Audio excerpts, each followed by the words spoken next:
All right, so the shock was already removed. I did that. Up top here is a 9/16 nut holding it on.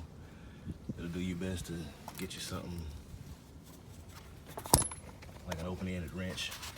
I don't even know what size because I use a crescent wrench to hold that deal there still so you can turn the nut without the shaft of the shock spinning on you, because it does spin freely because it's old and busted. But that's all right. I'm probably gonna go with something better in the future. In order to get the upper control arms out,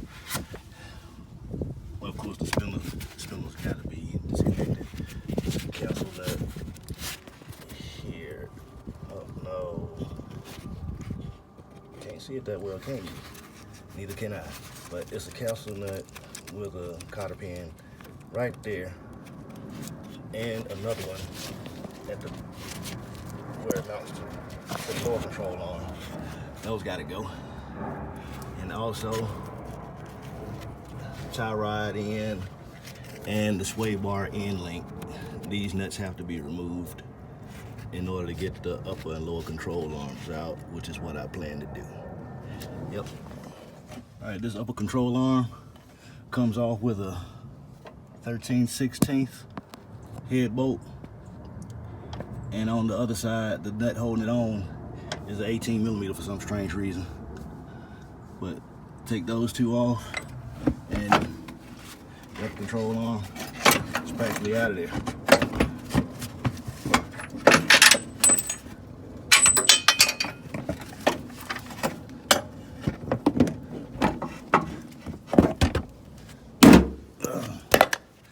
All right, now getting the lower control arm off, it's a little bit more of a hassle. There is no easy way to get the springs out. All the shortcuts are fairly dangerous. But as you can see, I got the lower control arm supported with a jack. And what I'm going to attempt to do is run this spring compressor tool up the middle. The fork that goes to it is right there. But run it up the middle, hook it on a couple of coils near the top, if I can, because it's got to go pretty deep up in there. But yeah, and get the spring compressor tool to do its job, and let the jack down, and hopefully all the tension will be held by the compression tool. Yep. All right, before I get started removing the lower control arm, I'll go ahead and pop this ball joint in on my upper control arm. It came from BMR Suspension, who surprisingly didn't send stickers. I like stickers, but I don't have any from BMR. The supplied ball joints, the upper ball joints, are these Pro Force units, and they just go right in that hole. Those 4 holes line up and get secured with these 4 bolts. And they included lock washers too. The bolts and nuts that hold this ball joint in are, I found them to be 11mm. Yeah. All right, got the spring out. I didn't use the safest method possible. I will let you know that the spring compressor tool did not fit in this hole. But at any rate, the bolts for the lower control arms are 18" and 18mm, I mean. 18mm nut, 18mm bolt on both sides. Already took that one off, but back to work. Oh yeah, the upper control arm is installed. Pretty sure it won't make that noise when it's got a whole cutlass sitting on it. And the new hardware, 3/4 of an inch bolt with 3/4 inch nut on the other side. The hardware came from BMR Suspension, and it'll make you about $25 lighter in your pocket. All right, the new hardware, which is just out of arm's reach, but my phone isn't within arm's reach. The new hardware is just like the old stuff. The 2 short ones go to the upper control arm. The The two longer ones go to the lower controller arm. Thing is, the longest of them all goes on the front.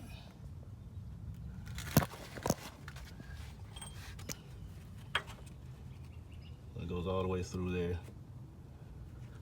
And the next to longest one goes all the way through there. All right, so the lower control arm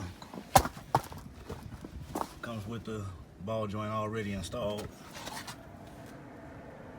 There's no nuts or anything. But the grease fitting is not installed.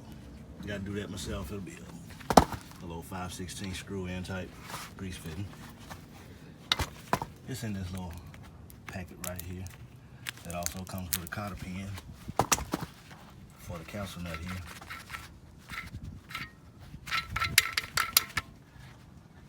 And it's about to go in. All right.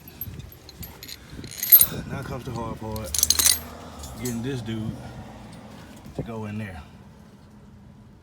Up in that hole.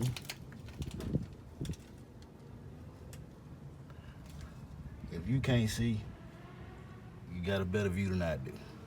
I don't feel like getting on my back to record this. But at any rate, take this guy. Now I'm holding the spring upside down. The flat part is actually the top of the spring. That's what goes up in that hole. But you thread this compressor tool, spring compressor tool, in there. The instructions say to get it as close to the top as possible, which, as I said, the bottom, how I'm holding it, is the top. And then you got this little fork. This deal right here, the fork. It goes in between two coils.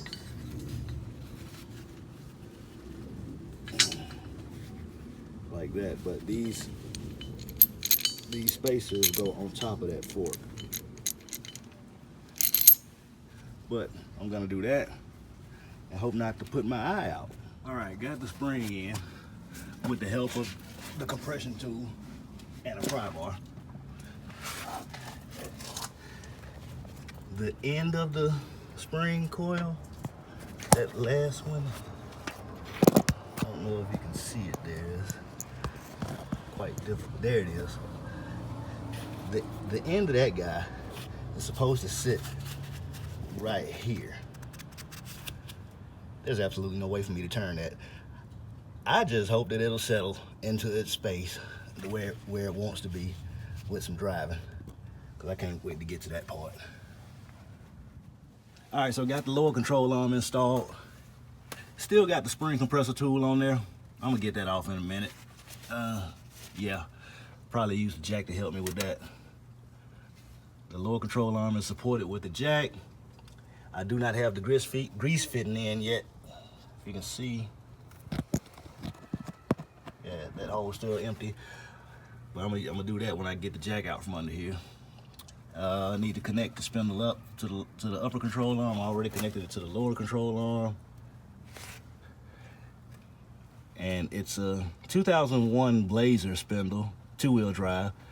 That matters, 2-wheel drive versus 4-wheel drive, because the 4-wheel drive has accommodations for a CV axle. This one does not. But at any rate, I went to this one because the spindle actually has a hub. There was a hub in here, but I threw it away. It's trash. Got it from the junkyard. This hub here, this hub assembly, 3 bolts hold it in, which Detroit Axle does not send bolts with the new hub assemblies.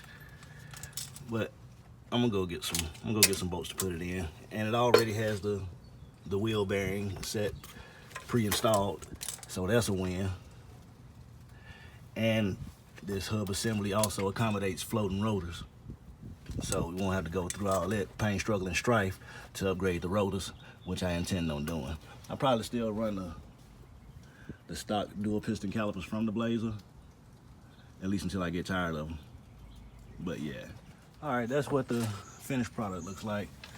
BMR upper and lower control arms installed. 1988 Oldsmobile Cutlass Supreme Classic Bro. I say finished product, but I still hadn't put the shock back in.